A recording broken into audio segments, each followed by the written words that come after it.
los requerimientos de otras entidades federativas.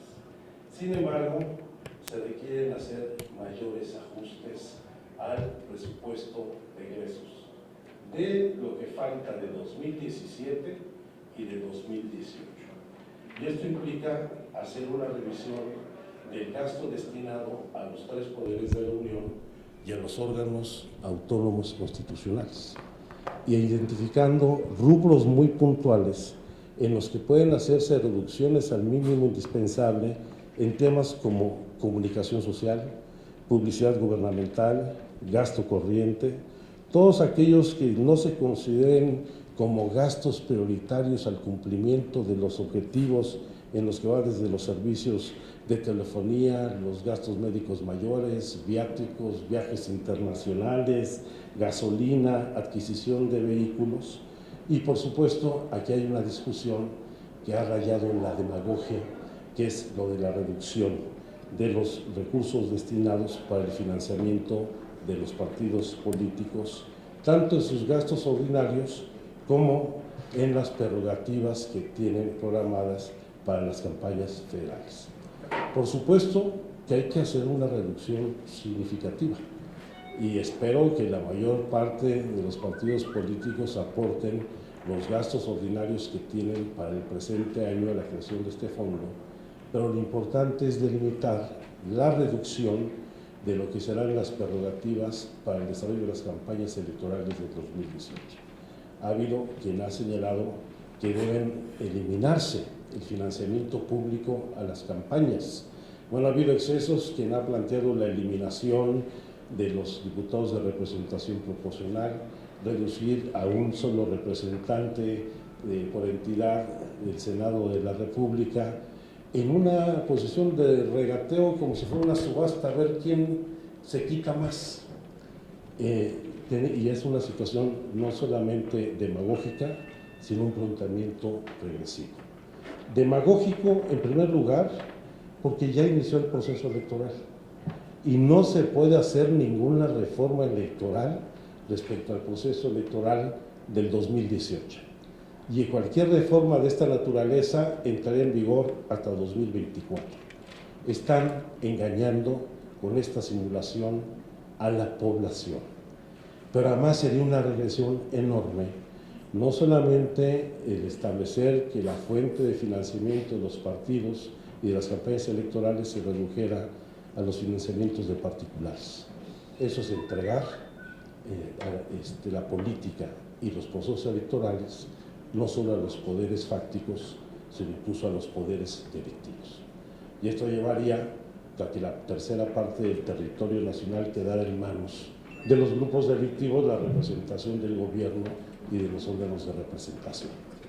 Pero desaparecer los diputados de representación proporcional, la idea de eliminar el financiamiento público, implica dar marcha atrás a 40 años de transformaciones, de reformas, de una muy precaria transición democrática que tuvimos en el país.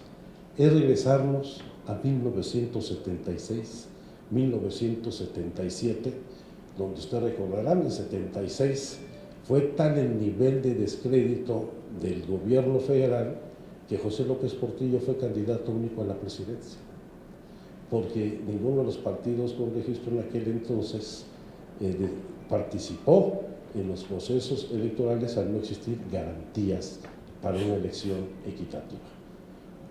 En el caso de la izquierda postulamos a Valentín Capa Salazar como candidato independiente, sin registro, sin prerrogativas, y a pesar de todo, de las limitaciones, obtuvo cerca de 1 millón de votos, que abrió paso a la reforma política y al reconocimiento no solamente de la izquierda, sino de otros partidos políticos para formar parte del espectro de la pluralidad política.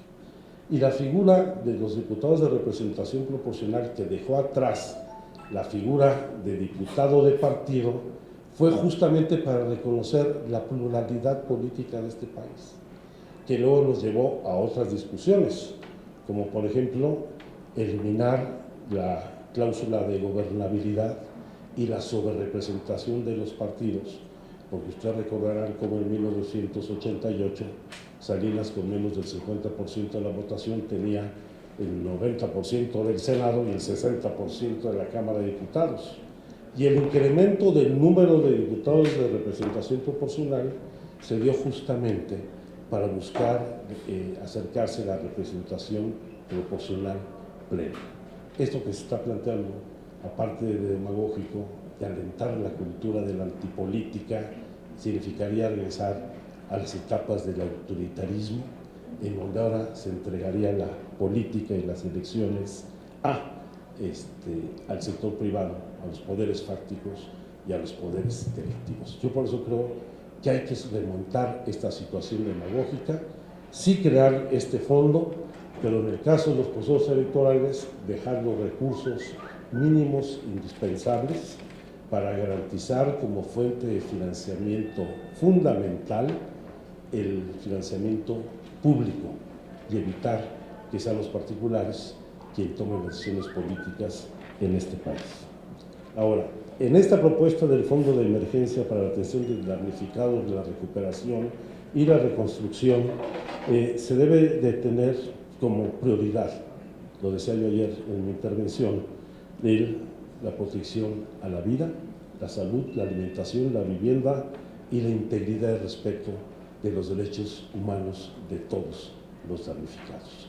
Y esto implica que en el ejercicio, en la aplicación de este fondo, deben participar de manera decidida los representantes de las organizaciones de damnificados de todas las entidades. Porque además de que ya se olvidaron de los desastres hidrometeorológicos en muchos estados del país, pues se han dejado de lado la atención en las zonas afectadas de manera muy grave en otros estados.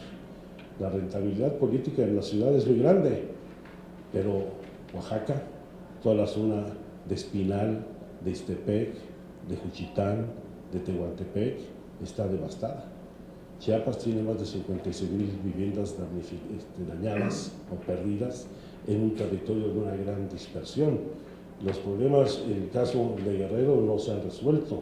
La afectación en Morelos, particularmente en la zona de Tetecala, Alpuyeca, Temisco, Xochitepec, Emiliano Zapata, Zacatepec, Jojutla, es enorme y no se ve la atención porque se ha concentrado la atención por la enorme respuesta ciudadana que también la hay, además de la Ciudad de México, en todas las entidades.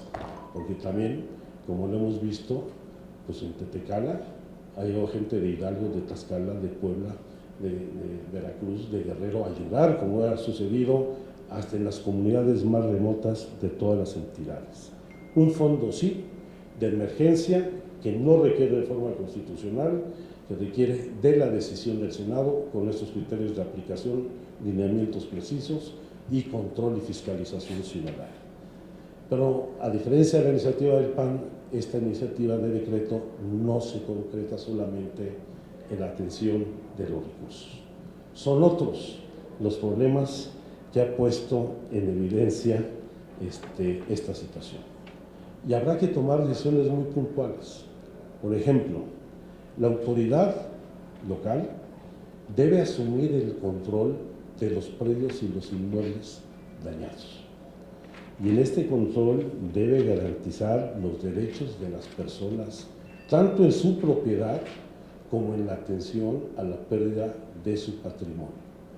En algunos casos habrá que proceder a la expropiación de los mismos, para que en el caso donde empresas inmobiliarias hayan incumplido reglamentos de construcción, se asuman las responsabilidades no solamente con los seguros que tienen contratados, sino las responsabilidades civiles, administrativas y penales que correspondan para que, bueno, con estas sanciones se restituya a la población damnificada.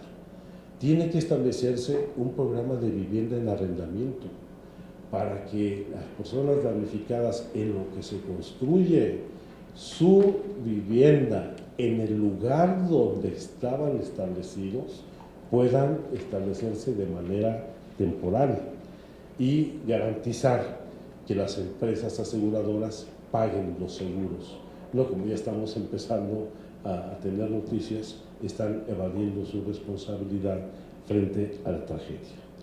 Al mismo tiempo, para poder tener estos elementos se requiere una evaluación estructural, un peritaje a fondo de las edificaciones. Me hago cargo, y esto es muy importante señalarlo, que el fenómeno sísmico que vivimos el pasado 19 de septiembre tuvo un comportamiento y un origen distinto al que estaba preparado la ciudad.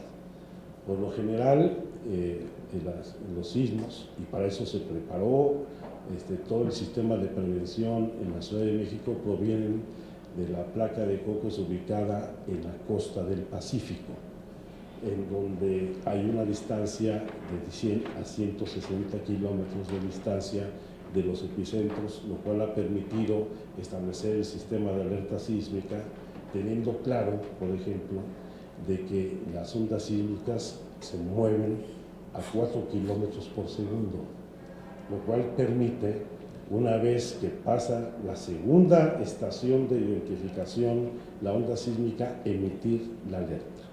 Hoy el epicentro no se dio en la costa del Pacífico, sino se dio en la plataforma continental, con la misma placa, pero con una distancia mucho menor. Por eso, aunque fue de menos grados Richter y Mercalli este sismo, fue de mayor intensidad por la cercanía.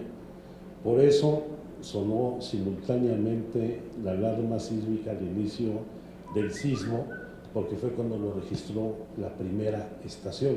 No fueron las que están en Guerrero o en Oaxaca, sino están en los estados de Puebla y de Morelos.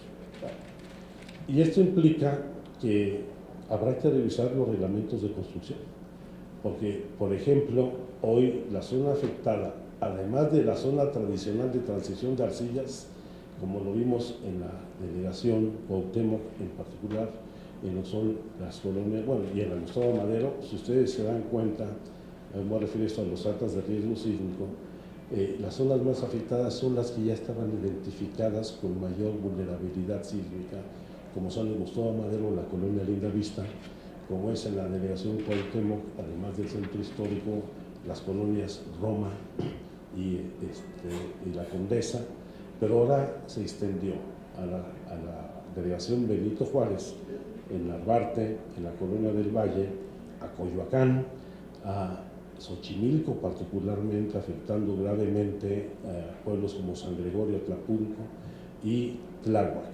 ¿Por qué? Y Tlalpan, por supuesto. En el caso de Tlalpan, no solamente se le alcanzaba la etapa multifamiliar, sino varias regiones, por el origen del sismo. Entonces, en estos peritajes, con toda seguridad, se van a encontrar que algunas construcciones cumplían con los reglamentos de construcción para ese modelo sísmico. Hoy habrá que replantear todo. Con esto no estoy justificando absolutamente nada de los temas que están apareciendo del incumplimiento de los reglamentos de construcción, de las omisiones y la corrupción de autoridades que toleraron este tipo de edificaciones y de la corrupción de empresas inmobiliarias que, como lo hemos visto en las normas estructurales, no cumplieron con los requisitos. Por eso es muy importante el peritaje profesional que se realice, porque va a permitir, por un lado, establecer las nuevas reglas, reglamentos y normas de construcción, pero lo más importante, el deslinde de las responsabilidades civiles, administrativas y penales de autoridades y particulares que por acción, omisión, cohecho hayan incurrido en este tipo de prácticas que han causado la pérdida de vidas y al mismo tiempo la pérdida del patrimonio de las personas. Y en este mismo sentido, estos peritajes y el programa de reconstrucción, que es parte de lo que proponemos en este decreto, debe acompañarse de un nuevo planteamiento de ordenamiento del territorio en las distintas ciudades y regiones afectadas.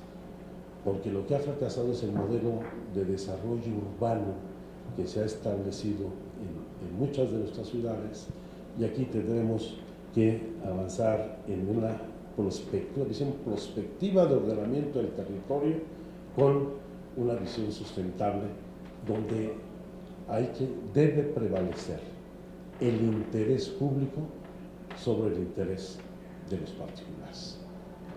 Es una visión integral la que queremos enfrentar con la atención de la emergencia, el programa de reconstrucción, pero con lo que sigue adelante. Y en esto, pues hay dos temas fundamentales. Uno, la publicación inmediata de los actas de riesgo sísmico, volcánico, hidrometeorológico de las ciudades, de las regiones, de los estados, de los municipios y las demarcaciones territoriales de la ciudad, que deben ser del conocimiento y el dominio público. Desde el año 2005 fueron elaborados por el gobierno de la ciudad y el Instituto de Geología de la UNAM. Yo lo recuerdo muy bien porque los presentamos el día 30 de agosto del 2005 y se hicieron públicos.